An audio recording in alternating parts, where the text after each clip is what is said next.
Hey guys, Julian here, and today I'm going to be showing you how to make tech house like Skream. As usual, you can get the full project file, samples, MIDI, presets. Everything from this video is available right at the top of the description on my Bandcamp. This is a great way to support me if you guys have been enjoying these videos. And yeah, let's dive in. So, this is the loop you heard in the intro. We're at 128 BPM, a little bit fast for tech house, but I think it really helps with this, like,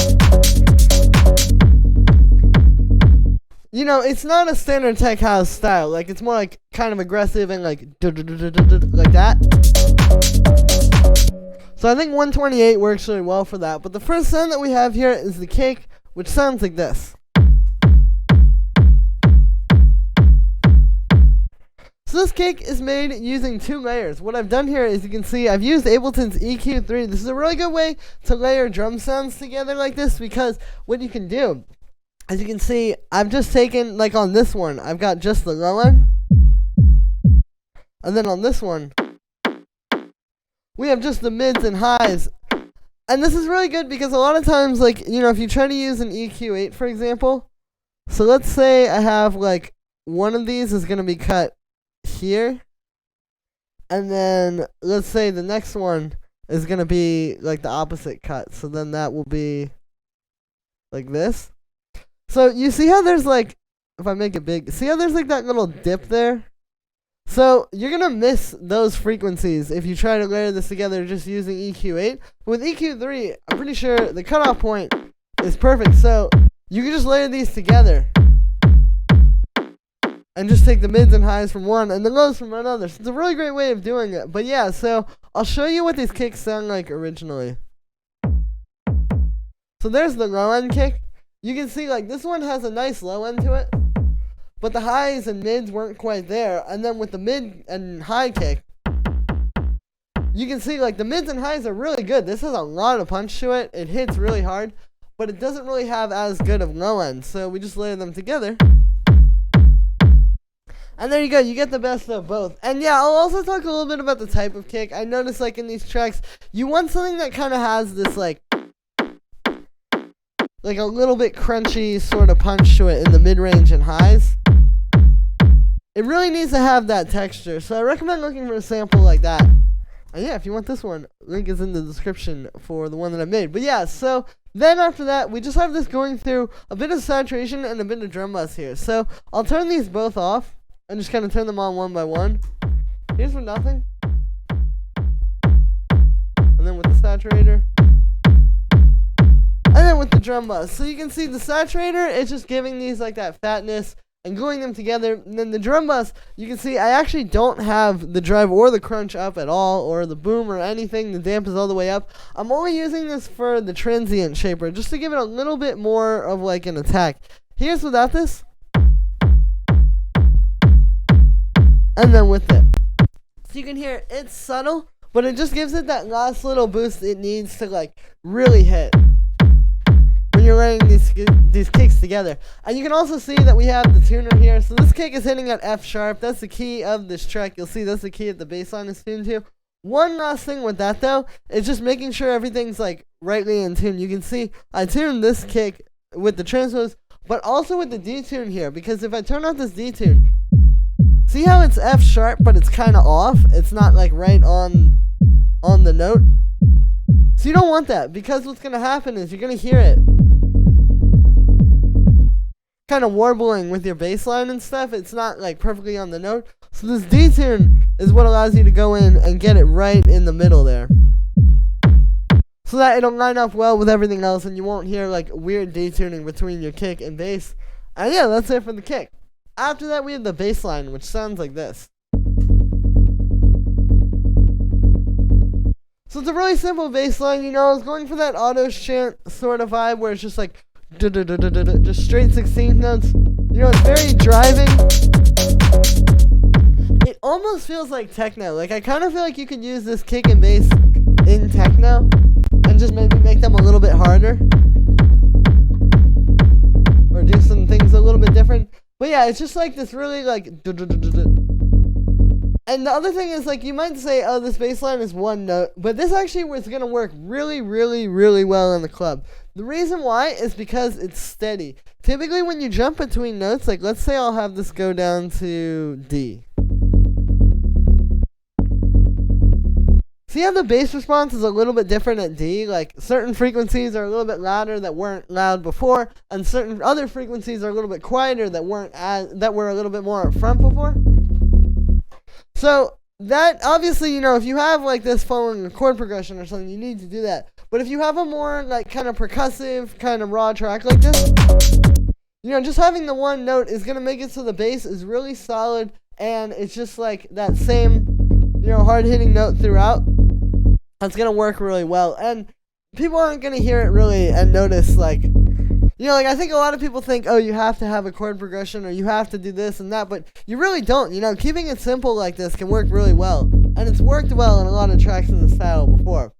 For the sound with this bass, it's made using analogs. So this is just a square wave and a saw wave. Saw wave's an octave up. They're going into a low pass filter with an envelope. And the envelope is very important. You kind of need to finesse this with this one, because I noticed like when I was making this, if you turn the decay a little too short, all of a sudden it'll throw the whole thing off.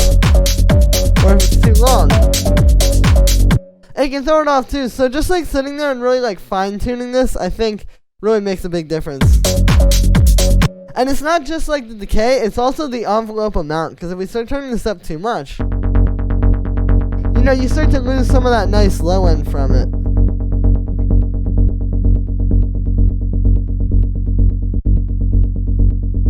So, it's just like making sure that you get that right. Then after that, I just have this going into a bit of drum bus. This really fattens it up. There's without it. And with it, it just makes it this like really fat, solid bass line. Then we have a compressor sidechaining this to the kick. And then finally, there's just an EQ, which is just cutting a little bit of room for the kick. And then I have the kick and bass in a group together, just going through a little bit of saturation. You don't want to do too much processing with this style. Like if you're doing too much with the saturation or, throwing a bunch of different drum buffs and stuff on here, it can get to be too much. But just this little bit of saturation goes a long way. Here's without it.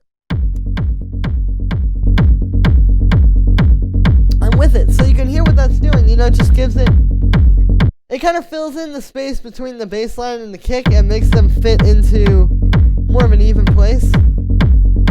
And then it also just gives both of them a little bit of punch. So again, all you want to think of this as is just a little boost at the end and nothing more. It's not meant to be doing too much. It's just a little boost of fatness and kind of glues them together. And that's all you need. And yeah, after that we have the stab, which sounds like this.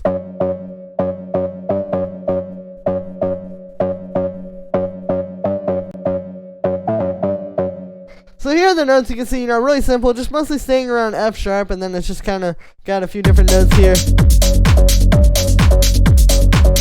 bouncing up and down. But really simple, only 3 notes total. With the sound with this one is made with analog. So what this is it's a saw wave, which is tuned here, and then the sine wave, which is 2 octaves and 7 semitones up. You can see I've also got a little bit of a pitch envelope on the sine wave, and so that's how you get this like sort of pluck. It's that like deep fat saw wave. The saw wave's also going through this low pass, but the sine wave isn't. And then you get the sine wave on top.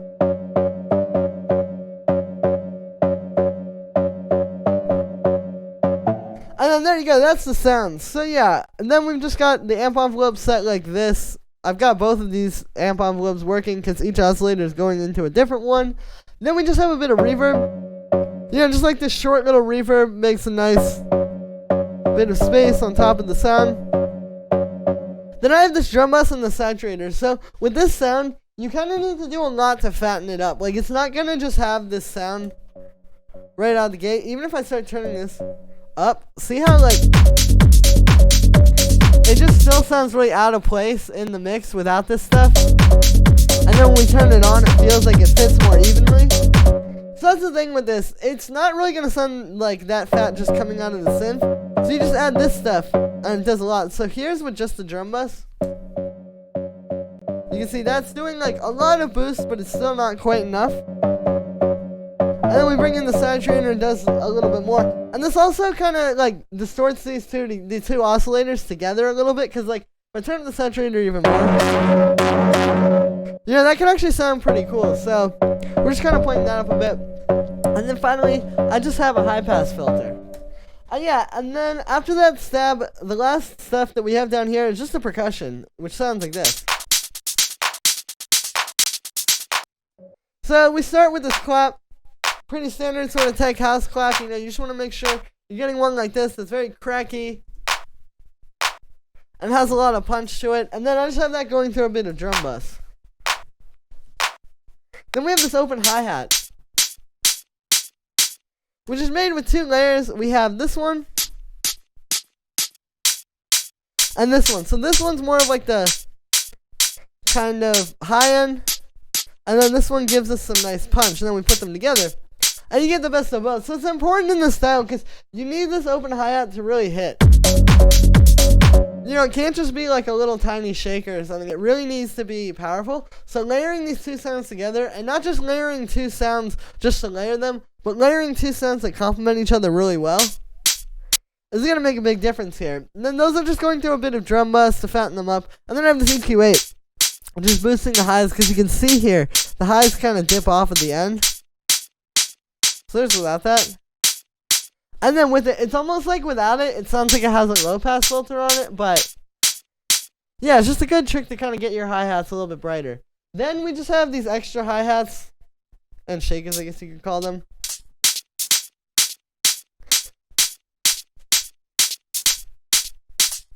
So you can see these are just these three different hi-hats / shakers that we have in this drum rack here, and then they're just playing a few little extra percussive notes like in between the hi-hats, just to kind of give it a little bit of interest. You know, when you have a really minimal track like this, you have to do little stuff like this to make it have some depth and make it exciting, you know? Like, if we don't have these, the percussion's kind of flat because it's really predictable. It's just and then the clap. But if you add this and kind of put in different hits here and there, like, this isn't just a loop. This is all happening. I mean, I guess when it loops back it is, but it's all happening, for the most part, pretty randomly. It mixes in an element of sort of like something unpredictable, and it makes the track feel more complex and just like more interesting. And yeah, and then the last percussion we have here is just the shaker. So pretty simple stuff, just like a nice fat shaker sample. Got it going through a bit of saturation, just without that. And with it, just makes it kind of hit a bit more. Fits into the mix a bit more.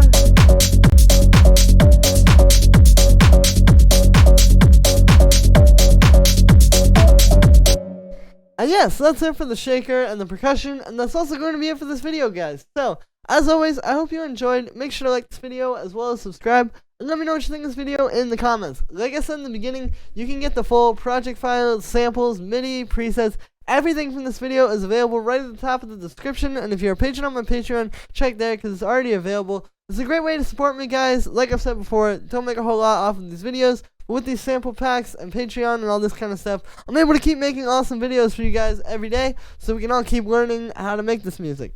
So yeah, that's going to be it for this one. Thank you very much, and I'll see you tomorrow with another video.